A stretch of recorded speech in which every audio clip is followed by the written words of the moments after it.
Good evening, YouTube, and welcome back to Paisano's Music and Vinyl Talk. I am your host, as always, Paisano. Tonight, Pink Floyd, in their 11th studio album entitled The Wall. Now, you want to talk about a blockbuster. This was a blockbuster. It is one of the greatest selling albums of all time.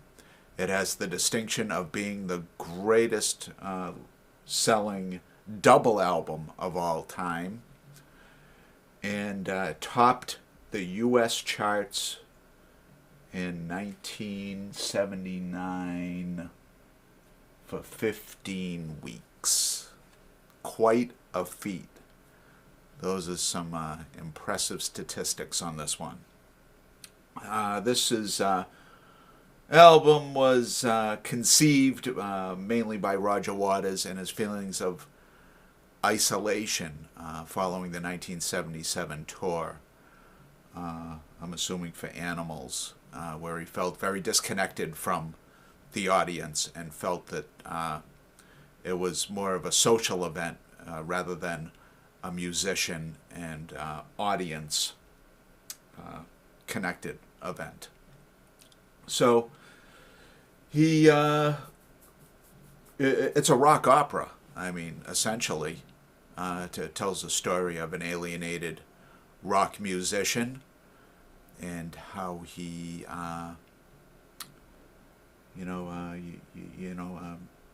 manifests his isolation using a wall, whether it be psychological or physical. This was made into a movie, which Bob Geldof from the Boomtown Rats starred in.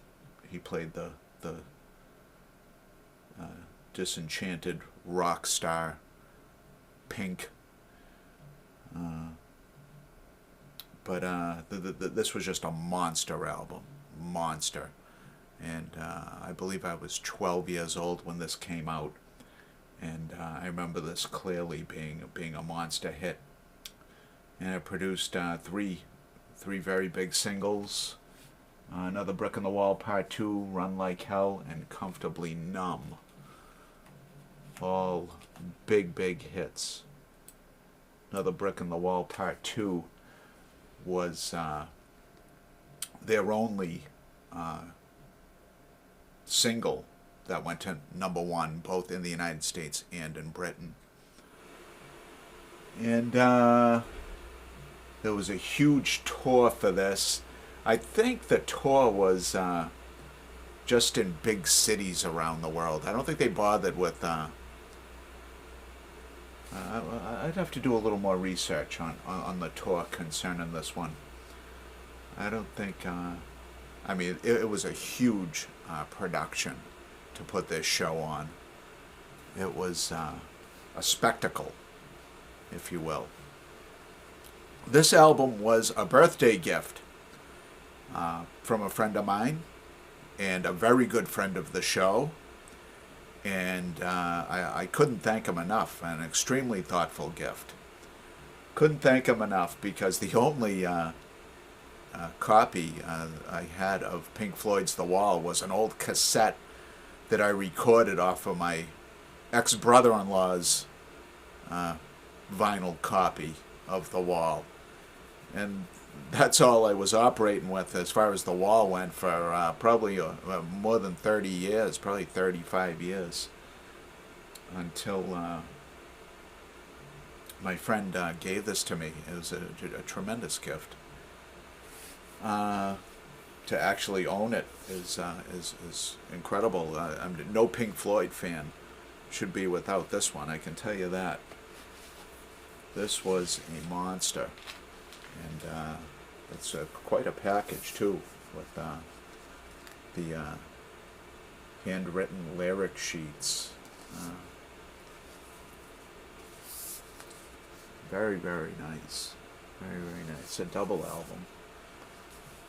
And there's no information on the outside of it. This is a 2016 reissue.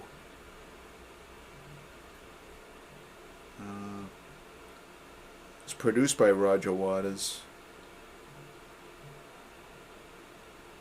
And I tell you, David Gilmour has some incredible solos on this. I mean, he had some incredible ones on Animals, but he continued. He continued with this one. I mean, this has some of his finest solos. He got better as he got older. I thought his solos got significantly better. Just a great rock and roll guitarist. And keyboardist Rick Wright was fired during the production of this album, but kept as a salaried employee, which I believe he was kept as a salaried employee through the final cut, which came out in '83, I believe. That was the final studio album of Pink Floyd as we know it.